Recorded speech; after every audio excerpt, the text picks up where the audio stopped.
স্বাধীন ফিলিস্তিনের মানুষের উপর যে নির্মম হত্যাকাণ্ড চালিয়েছে, যে গণহত্যা চালিয়েছে, এটা মানবাধিকার লঙ্ঘন করেছে। কথা বলেন ঠিক কিনা? মানবতার বলি আওড়ানো জাতিসংঘের নীরবতাকে ধিক্কার জানাই। ওরা বাংলাদেশে এসে মানবতার কথা বলে, তাদের চোখের সামনে আমার মুসলমান ভাইকে পাখির মতো হত্যা করছে। কথা বলেন ঠিক কিনা? আজকে শুধু প্রতিবাদ জানানোর জন্য একত্রিত হয় নাই। আজকে এই ব্রাহ্মণবাড়িয়ার আপামর জনতা এখানে শুধু প্রতিবাদের জন্য আসি নাই। আজকে আমরা এসেছি, আমরা এই ফিলিস্তিনের পক্ষে দখলদার ইসরায়েল আগ্রাসনের বিরুদ্ধে তালিকা করতে এসেছি। শহীদ হব, ইসরায়েলের সাথে যুদ্ধ করব, এই তালিকায় নাম তুলতে রাজি কারা আছেন?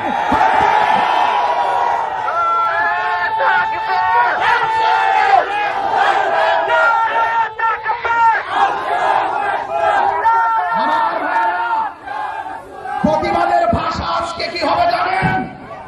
আজকে প্রতিবাদের ভাষা হবে বিশ্বের সকল মুসলমান ঐক্যবদ্ধ হতে হবে। আজকে প্রতিবাদের ভাষা হবে ফিলিস্তিনের ইসরায়েলের আগ্রাসন যেভাবে ফিলিস্তিনি মুসলমানদের উপরে দিনে রাতে চালিয়ে শিশুদেরকে নির্মমভাবে হত্যা করছে, আমাদের প্রতিবাদের ভাষা হলো ইসরায়েলের সকল পণ্য বর্জন করতে হবে, ইসরায়েলের সকল পণ্য বয়কট করতে হবে। তবে আমি আপনাদেরকে সতর্ক করছি, আমাদের সুলতানপুর চৌমুহনীতে অনেক দোকান আছে। আপনারা বিক্ষোভ আর প্রতিবাদের নামে কোন দোকান ভাঙচুর করবেন না, দোকান থেকে লুটপাট করে কোনো কিছু চুরি করে নিবেন না।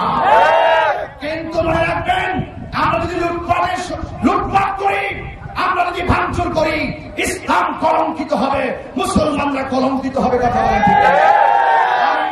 গভর্নমেন্টকে পরিষ্কার ভাষায় বলতে চায়, অনতিবিলম্বে প্রত্যেকটা দোকানদারদেরকে নোটিশ করা হোক, দপ্তরের মাধ্যমে জানিয়ে দেওয়া হোক যে এতদিনের ভিতরে যত ইসরায়েলের পণ্য আছে সব তাদেরকে রিটার্ন ফেরত দিয়ে দিতে হবে। কথা বলেন ঠিক কিনা?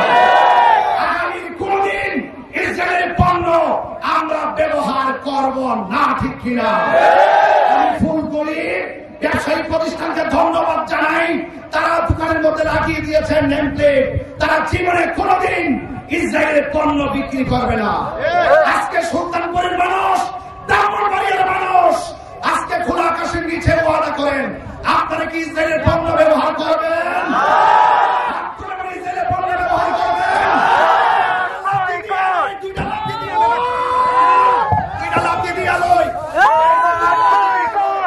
আমার ভাইয়েরা, কথা বিশ্বাস করতে হবে।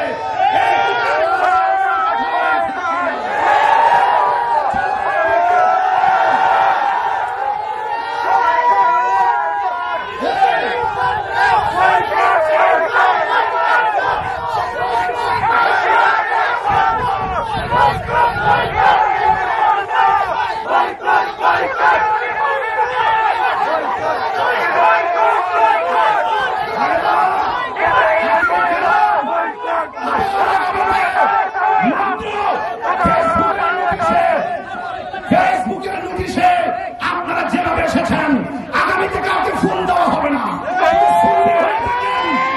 যদি বাংলাদেশের নাগরিক হয়ে থাকেন, যদি ধর্মকে হৃদয়ে 100% ধারণ করেন, ফোনের আশায় থাকবেন না। আজকের মতো এভাবে এসে রাজপথকে কাঁপিয়ে দেব, ঠিক কিনা? এখন আপনাদের সামনে সংগ্রামী বক্তব্য, ফিলিস্তিনে নির্যাতিত মুসলমানদের জন্য দোয়া করবেন আমার সবচেয়ে বড় ভাই আল্লামা পীর মুফতি মাহমুদুল আলম আর লতিফ সাহেব। বয়কট, বয়কট, ইসরায়েল বয়কট, ফিলিস্তিনি পণ্য বয়কট, ইসরায়েলের পণ্য বয়কট,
আপনারা যারা আমাদের আজকের এই প্রতিবাদ বিক্ষোভ সমাবেশ